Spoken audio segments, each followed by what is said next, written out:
Hello दोस्तों, आप सभी का फिर से स्वागत है हमारे यूट्यूब चैनल में। चलिए आज के टॉप 25 क्वेश्चंस पढ़ते हैं जो सारे पिछले परीक्षाओं पर आधारित सवाल हैं। तो आप हमारी मेहनत के लिए वीडियो को लाइक शेयर जरूर कर दीजिएगा। चलिए वीडियो में आगे बढ़ते हैं। तो दोस्तों आज का पहला क्वेश्चन है, जनरल लॉर्ड लेक किस किले को जीतने में असफल रहा? बाला किला, अचलगढ़ का किला, लोहागढ़ का किला या जयगढ़ का किला? ऑप्शन होगा ऑप्शन सी, लोहागढ़ का किला। जनरल लॉर्ड लेक ने 5 बार इस पर हमला किया इसे जीतने के लिए, लेकिन 5 बार यह असफल रहा। लोहागढ़ का किला है भरतपुर जिले के अंदर। अगला क्वेश्चन है, 1857 की क्रांति के समय राजस्थान में कितनी सैनिक छावनियां थी? 5, 3, 7 या 6? सही उत्तर होगा 6 सैनिक छावनियां थी 1857 की क्रांति के समय। और वो कौन कौन सी थी ये तो पूछेगा नहीं, लेकिन फिर भी मैं आपकी नॉलेज के लिए बता देता हूँ। एक थी नसीराबाद में, एक ब्यावर में, और खेरवाड़ा में, नीमच में, हरनपुरा में और देवली में। ये टोटल 6 सैनिक छावनियां थी। अगला क्वेश्चन है, नीमू चना हत्याकांड कब हुआ था? नीमू चना हत्याकांड अलवर के किसानों ने किया था। तो नीमू चना एक गांव है अलवर जिले के अंदर।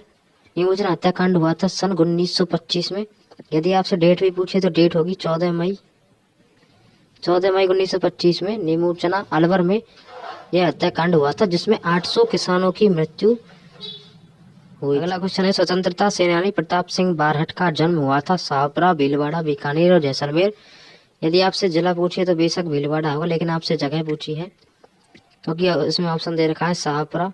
भीलवाड़ा जिले के अंदर शाहपुरा गांव के अंदर स्वतंत्रता सेनानी प्रताप सिंह बारहट का जन्म हुआ था, और प्रताप सिंह बारहट केसरी सिंह बारहट के बेटे थे। अगला क्वेश्चन है, पृथ्वीराज रासो के अनुसार राजपूतों की उत्पत्ति हुई है अग्निकुंड से, शकों से, ब्राह्मणों से या सिथियनों से?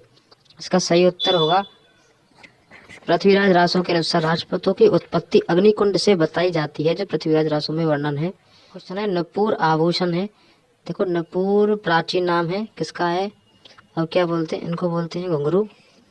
घुंघरू वाली जो पायल होती है, मोटे मोटे घुंघरू वाली पायल, उनको नूपुर बोला जाता है। तो आप पायल से समझ गए होंगे ये आभूषण कहाँ का है। ये पैर का आभूषण है। Option B is right. अगला क्वेश्चन है, नागरचोल बोली जाती है। नागरचोल भाषा किस क्षेत्र में बोली जाती है? जोधपुर, बीकानेर, टोंक या बांसवाड़ा? इसका सही उत्तर होगा ऑप्शन सी, टोंक में यह बोली जाती है। अगला क्वेश्चन है, कटारगढ़ दुर्ग किस प्रसिद्ध दुर्ग का अंग है? कटारगढ़ को लघु दुर्ग के नाम से भी जाना जाता है। जो कहाँ पर है? जो कुंभलगढ़ के अंदर एक दुर्ग है कटारगढ़, जो कुंभलगढ़ दुर्ग के ही अंदर है। और कुंभलगढ़ का शिल्पकार के नाम भी कभी पूछा जाता है तो वो है मंडन।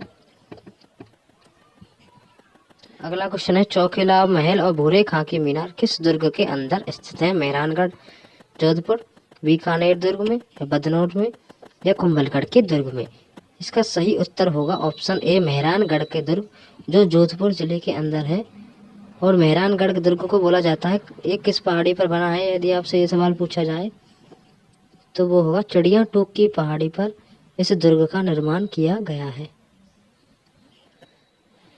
निम्न में से वाद्य यंत्र रहित कौन सा नृत्य है? ऐसा कौन सा नृत्य है इनमें से जिसे प्रयुक्त करने में वाद्य यंत्र का प्रयोग नहीं होता है? वालर, लूर, हाथीमना नृत्य या गैर नृत्य?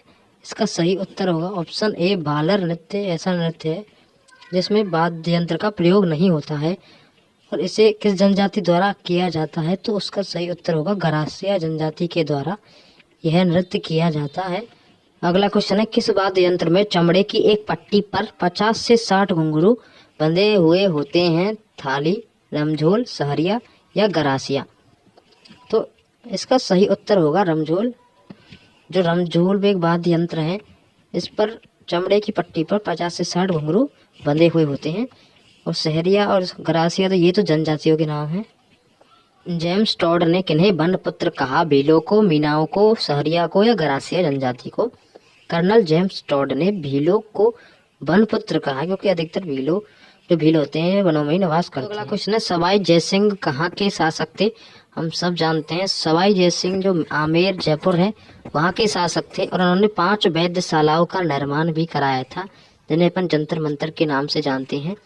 5 कौन कौन सी थी? एक थी जयपुर में, एक थी दिल्ली में, एक थी उज्जैन में, एक थी बनारस में और एक थी मथुरा के अंदर। ये 5 वेधशालाओं का निर्माण इन्होंने करवाया था, और इन्होंने ही जयपुर के शहर जयपुर नगर की स्थापना की थी।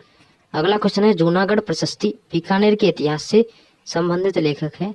इसमें पूछा गया जूनागढ़ प्रशस्ति की रचना किस लेखक ने की थी। तो जूनागढ़ की प्रशस्ति जो बीकानेर के बारे में जूनागढ़ प्रशस्ति के अंदर लिखा हुआ है, और इस जूनागढ़ प्रशस्ति के लेखक थे जैता। अगला क्वेश्चन है मुस्लिम इतिहासकारों ने किस चौहान शासक को राय पिथौरा कहा।